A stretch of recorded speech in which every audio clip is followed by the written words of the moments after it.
Hello, scholars. We are now in week 3, I believe it is, and we are going to learn about the topic of descriptive designs, a little bit more in detail about descriptive designs. And we have a part 1 as well as a part 2 this week. Again, I am Dr. Twyla Williams, and I love research. Welcome to today's session. It will be focused on covering, like I said, more details on specific qualitative designs. As a matter of fact, over the next several weeks, we will focus on covering several more qualitative designs other than the ones we're even covering this week.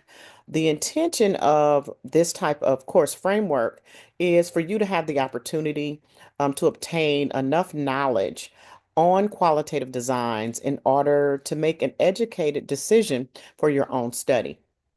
And so, in addition to that, the knowledge that you'll gain when we talk about all of these different types of qualitative designs will assist you in writing the actual designs section of your dissertation.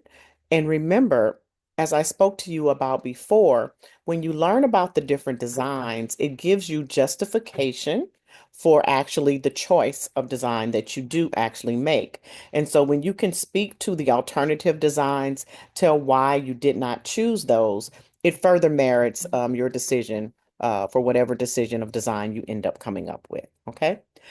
For this week, one of the qualitative designs that we're going to be discussing is the descriptive design, qualitative descriptive.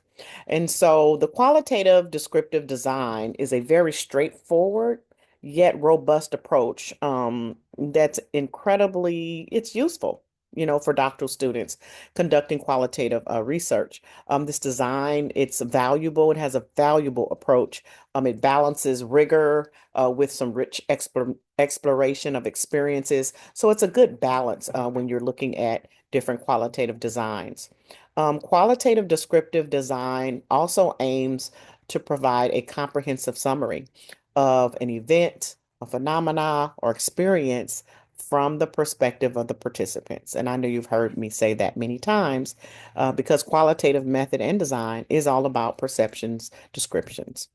Unlike other qualitative designs, though, the qualitative descriptive design focuses on the detailed straightforwardness of people's experiences. It's a little bit different from others, and it may not necessarily emphasize and does not emphasize, I'll just go that far to say, theory generation. It's not about interpretive analysis. It's very straightforward, the thematic analysis focusing on very straightforward findings. Today, we're going to explore the key characteristics, methodology, data analysis, and provide some practical examples when we are speaking about or encouraging the use of descriptive design research. One thing that I want you to note is that there is a quantitative descriptive design. Appropriately, you will learn about that particular design in your quantitative course. However, do not confuse it with the qualitative descriptive design. And so I just want you to be mindful of that. Sometimes students get those two confused. So let's go into begin by discussing some characteristics of qualitative descriptive design. I always like to do that after I give you some defining traits of the design, which I've kind of done already. First of all, qualitative descriptive design deals with real life context. Okay. It aims to capture the complexity of real life scenarios. Okay. Um, in qualitative descriptive design, we listen to the participants' voices. Okay. We prioritize what they have to say, what they describe, and we are very, very interested in how they present their views and the experiences that they have in their own words. There's another characteristic of qualitative descriptive design that's important, which is considered flexibility. Okay, and what I mean by that is that qualitative descriptive design is just a little less structured, maybe, than other qualitative methods, and it allows you to adapt as new insights emerge because it's not as stringent as some of the other qualitative designs. And then lastly, I guess we could talk about maybe the descriptive focus because it's a descriptive design. And so that descriptive focus is still a characteristic of the design itself. And again, unlike other qualitative designs that aim to, to theorize or to interpret, as I spoke about that earlier, the qualitative descriptive design is simple. It's much more simple and focuses primarily on the description itself, and it makes those findings very accessible and applicable. When we talk about the research questions in qualitative descriptive design, they kind of are telling in most instances to let us know the actual design that's employed. And some examples of this would be, or some that would maybe be suitable for descriptive design would be, let's see, what is the description of their experience of? Okay, off the top of my head. What are the descriptions of? That's a good one. How do individuals describe? What factors are described as influencing XYZ? And so you notice there are some similarities there. Most of them have the word describe, description, described, that type of thing in it. And that's not always necessarily true, but the nuances of those types of questions lead us to a descriptive design. An example of an actual research question. Let's see. How do first generation college students describe their experiences of acclimating to university life? Okay, that would be a great descriptive design question there. So in looking at this, you can see it's a very broad, open-ended type of question that can lead us to some rich, detailed data about what participants can give us and to illuminate on their experiences for a certain particular situation. Okay, so when we're looking at data collection in qualitative descriptive design, there's some things here that we can discuss also. Um, Most commonly, as I always say, interviews are the staple. Semi-structured interviews are the most commonly used in qualitative descriptive research, especially. And these particular types of interviews allow the participant to express themselves freely, and it guides them towards a research focus. We also do focus groups in qualitative descriptive. Again, these are in group settings, and people are able to discuss and reflect on their experiences and even sometimes their shared context. Observations are also employed in descriptive design research. Those direct observations can be used to capture behaviors, interactions in natural settings. We've spoken about this on several occasions in other videos also. And then again, document analysis. We can also apply document analysis here in qualitative descriptive design.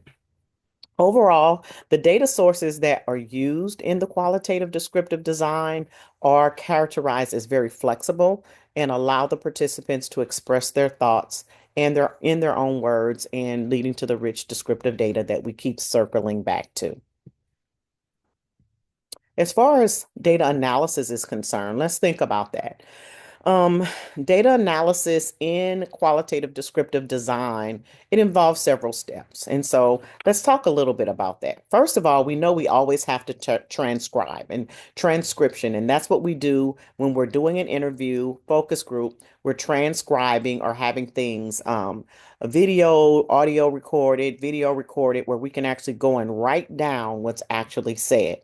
There's tons of apps that are available to do this. Zoom has a transcription option. There's recorder pencils and pens that can record and transcribe, all types of options here. But we start by transcribing. And then we take those particular transcriptions that we are left with and we code the data. And when we code that data, we're looking for significant patterns, themes, phrases within the actual data itself, and literally go through, color code, do whatever you have to do to be able to decipher between the repetitive words and themes that are noticed throughout the actual transcript itself.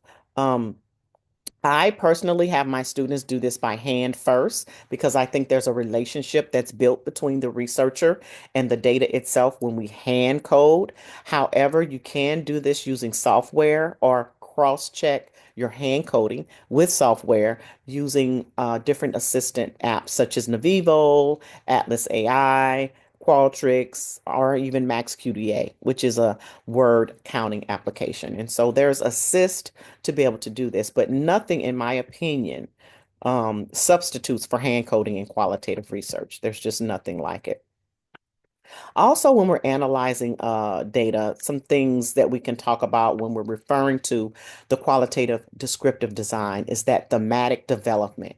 Um, Thematic analysis is key in descriptive qualitative studies. You take those codes to categories, categories into broader themes, and the themes that you derive are considered. They should be directly answering the research questions themselves, and so that's what that thematic development looks like in a qualitative descriptive design study.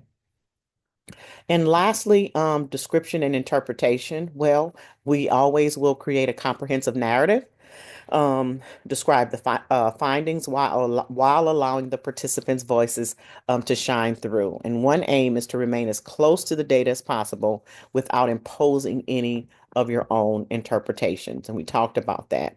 And so when we're looking at the analytical process or approach, when we're employing the qualitative descriptive design, it often involves coding that allows the researcher again to stick close to the data itself.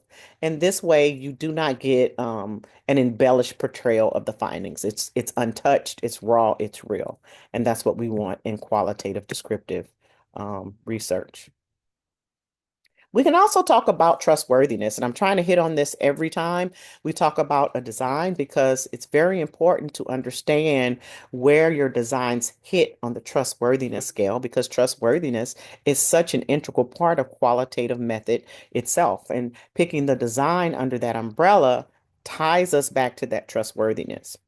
Okay, so we can establish trustworthiness in qualitative descriptive design by using certain strategies, which of course will enhance the credibility piece. This is one of the four components that we spoke about earlier in another video when I talked about trustworthiness and the four components of trustworthiness. Credibility in qualitative descriptive design is one of those components that's key in order to apply this particular design in your study. And so, how do we make sure that that credibility piece is employed? First of all, member checking. Um, Share your findings with the actual participants to validate the accuracy of the interpretation. And this literally may mean emailing them the transcript, giving them so many days to turn it back in and say, hey, this is good, or no, this needs to change. Literally, that's what we call member checking. There's also peer debriefing to help with this credibility piece. And that's when you engage with your colleagues or mentors and you discuss your actual findings and interpretations. And maybe they can provide you with some new insights or make sure that you're not missing anything or that there's some things that may be a little bit off and aren't, in line with what you're doing. Thirdly, rich descriptive phrases about the studies in qualitative descriptive research. That is what we are looking for in the context. We want to allow the readers to understand and relate to their findings. So we have to make sure that our write-up is very rich and thick in its description. Another credibility component would be reflexivity. Reflexivity. And we want to maintain a reflective journal to acknowledge our biases and our perspectives throughout the research process. And so that's how we kind of self-check ourselves as researchers to make sure that we're not being biased or that our opinions are not bleeding into the actual data. We write reflexive journals in order to help us think through that as we are conducting the research. The last thing I want to talk about when it comes to trustworthiness and qualitative descriptive design is generalizability. Okay, generalizability. And so while we're offering valuable insights, qualitative descriptive design typically does not aim for generalizability. It doesn't, not in a statistical sense. However, the qualitative descriptive design provides a deep understanding of the specific context. And this encourages the researchers to think about transferability. Transferability. Remember, that's another one of the four components of trustworthiness. And so, although in qualitative descriptive design, we are not necessarily looking for generalizability, we are thinking very heavily about transferability, which focuses on how insights might resonate in similar contexts. Although they may not be universally applicable, they can be resonated in other contexts. And that's that transferability piece. So, some practical considerations in utilizing the qualitative descriptive design. Um, we can think about several things or several aspects. First of all, ethics. I'm always going to go to ethics, ethical considerations. We need to make sure that the informed consent, confidentiality, and the respect for the participants' rights are established and maintained throughout the research. Okay. Recruitment strategies need to develop clear inclusion and exclusion criteria for selecting participants to ensure that we have a diverse and relevant experiences or perspectives, that they're not streamlined to just one type of people, unless that's the aim of our actual research. Time management. We need to think about the practicality of time management, plan for adequate time to collect and analyze our data. Okay, because sometimes qualitative descriptive can be time consuming or time intensive, getting to participants and having these interactions. And then, of course, simplicity in reporting. That's another practical characteristic of qualitative descriptive design is the simplicity. It's the aim to describe and simply be descriptive, and it keeps your findings very straightforward and accessible to a wide audience. And this is important. So, there are some strengths and limitations of the qualitative descriptive design. Some strengths include the practicality, which I just spoke of. It's relatively easy to implement and understand, and it's an excellent choice for novice researchers, for new researchers that want to utilize the qualitative method. It's a great start to be able to use this design. It's very flexible, which we've talked about in several instances in this video before, and of course the rich data that is actually gotten from employing this particular type of design. However, there are some limitations, okay? And some of the limitations for descriptive design include the depth versus breadth. We hear this a lot. Descriptive design is very, very valuable, but you have those who still are I guess, very conscious or self-conscious about whether they feel if it provides detailed enough descriptions. Okay. And the argument is that it may lack some depth of understanding that other qualitative approaches like grounded theory or ethnography offer. However, when you're talking about the actual dissertation process and looking at timing, a grounded theory and ethnography take years and years to be able to complete after finishing your initial coursework if done correctly. And so a descriptive design is very, very appropriate for a dissertation topic or process or design. Very, very appropriate. There's also some limitations, including for the potential bias. Sometimes researchers can unintentionally influence the data through their framing of questions or interactions. And so it is very important that you actually journal and that you write in your dissertation how you have accounted for potential bias. And that way you can negate this particular limitation. And then lastly, subjectivity in your analysis. Although the aim is to stay close to the data, as I've said before, everyone's interpretations can sometimes vary, and this can lead to questions about the clarity or the neutrality of findings. So once again, you just need to make sure that you put processes in place where you are thinking about how to bracket, how to check yourself, and how to utilize different means to make sure that that subjectivity and that bias does not come in. So in conclusion, the qualitative descriptive design, it offers a valuable framework for exploring experiences and perspectives of individuals in a meaningful way. It allows the researcher to capture detailed narratives while remaining grounded in the reality of the participant. So thank you for your attention to this discussion on the qualitative descriptive design. I look forward to you exploring how it can possibly be applied in your own research. For further information on this topic, please see your week 3 required readings and recommended readings. Again, I am Dr. Twyla Williams. Until next week.